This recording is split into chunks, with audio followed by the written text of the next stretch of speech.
Ia ambil kain kafannya. Matanya nanar melihat indahnya tubuh sang gadis. Ia pun melampiaskan syahwatnya kepada mayat tersebut.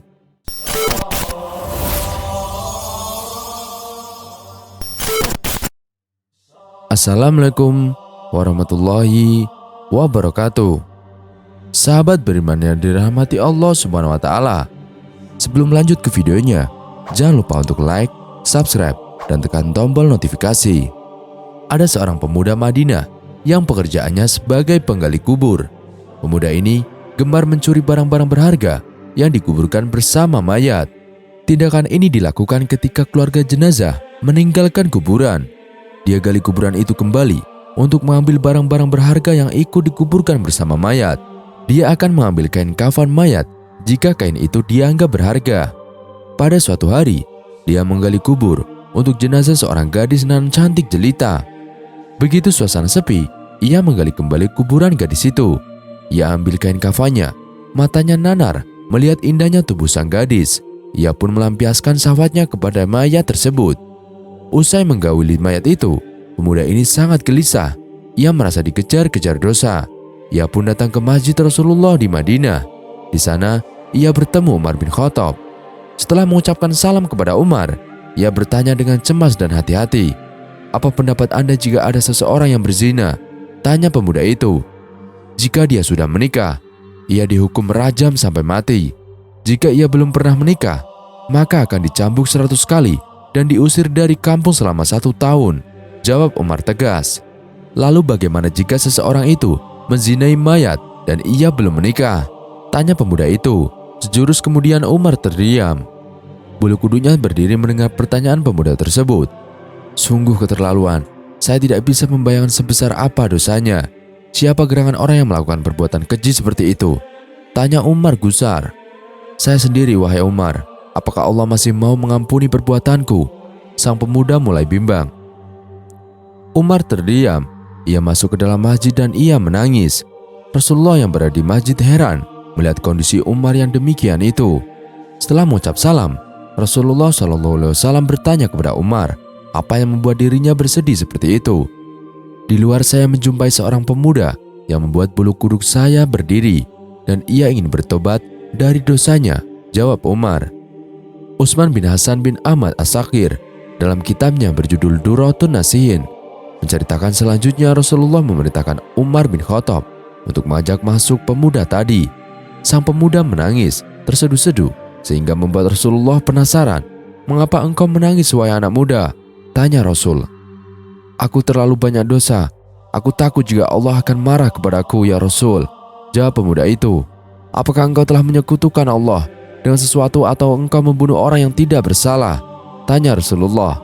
"Tidak, ya Rasul. Saya tidak pernah melakukan kedua perbuatan itu," jawab sang pemuda.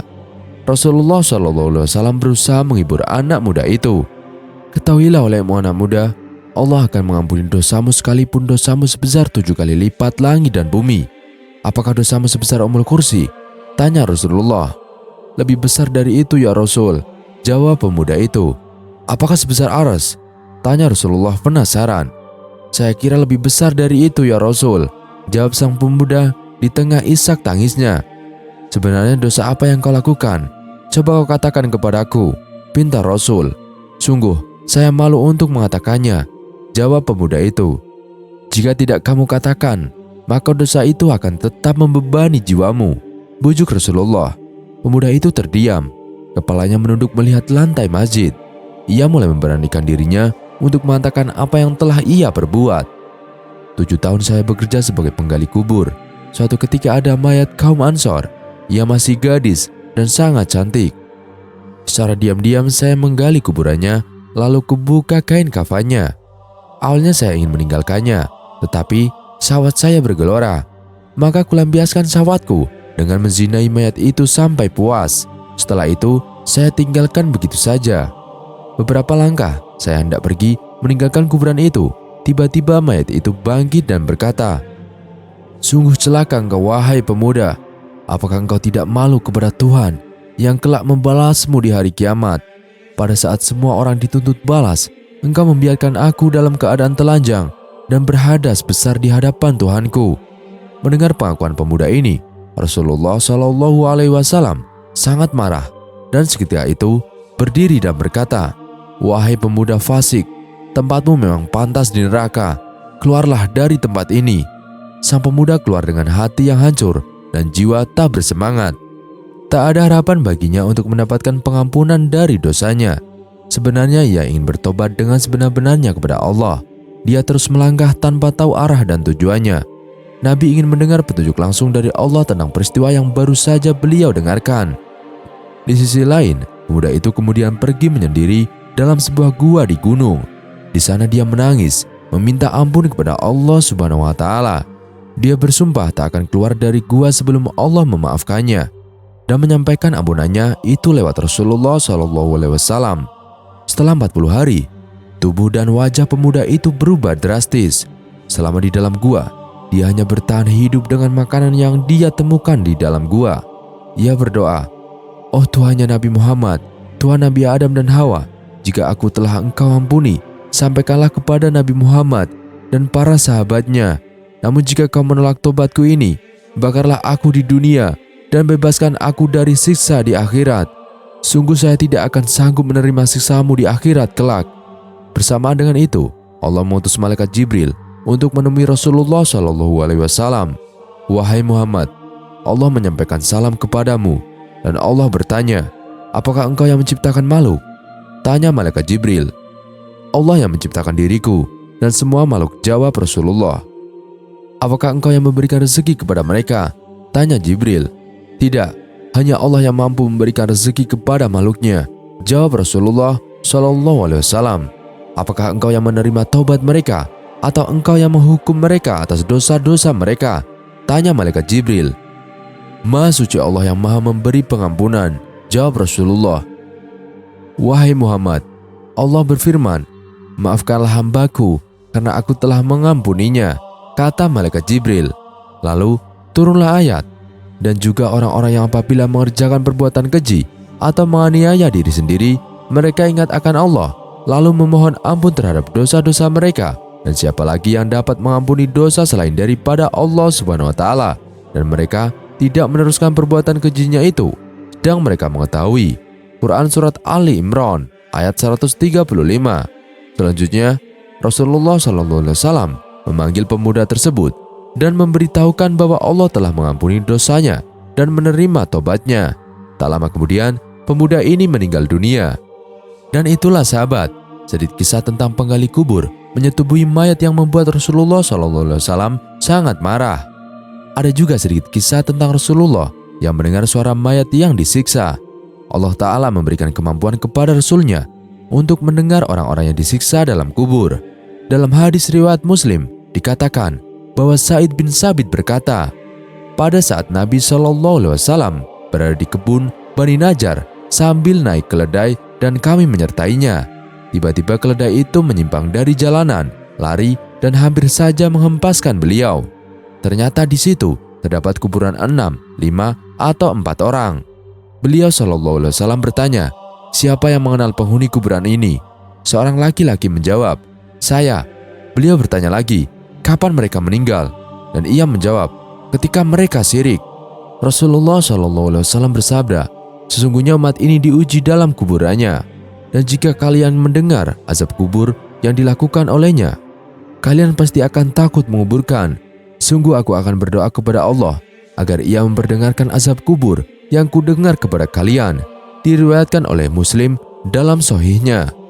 Dalam Sahih Al-Bukhari dan Sahih Muslim dan Sunan An-Nasai, Abu Ayyub Al-Ansari berkata bahwa Rasulullah SAW keluar pada malam hari setelah matahari terbenam. Tiba-tiba beliau mendengar suara dan bersabda, "Seseorang Yahudi sedang disiksa dalam kuburnya." Dalil lain yang menunjukkan bahwa Rasulullah SAW mendengar suara orang yang diazab dalam kubur adalah hadis riwayat Bukhari Muslim dari Ibnu Abbas. Disebutkan bahwa Rasulullah SAW melewati 2 kuburan lalu beliau bersabda, "Keduanya sedang disiksa, tapi bukan karena dosa besar." Sebagian orang ada yang mengaku bahwa mereka dapat mendengar atau melihat orang-orang yang disiksa di dalam kubur. Menurut Dr. Umar Sulaiman Al-Asigar dalam buku ensiklopedia Kiamat, di antara mereka yang dapat mendengar atau melihat orang-orang yang disiksa di dalam kubur adalah tokoh-tokoh terpercaya yang tak memiliki cacat dalam agama dan kejujuran mereka.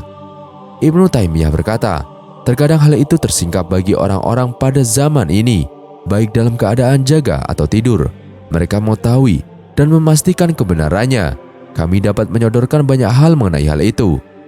Dalam rangka membantah kalangan yang menolak adanya azab kubur, Ibnu Taimiyah berkata, jika diketahui bahwa pada saat tidur, roh orang yang tidur duduk, berdiri, berjalan, pergi, berbicara, dan melakukan banyak hal dengan batin bersama rohnya, dan badan serta rohnya memperoleh kenikmatan serta azab, padahal jasadnya terbaring, matanya terbejam, mulutnya terkatup, anggota tubuhnya diam, dan terkadang ia bergerak dengan kekuatan gerakan dalam, terkadang juga berdiri, berjalan, berbicara, dan berteriak karena kekuatan di alam batinnya. Maka seperti inilah keadaan orang mati di dalam kubur.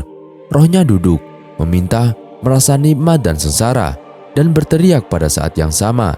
Ia masih berhubungan dengan badannya yang berbaring di dalam kubur.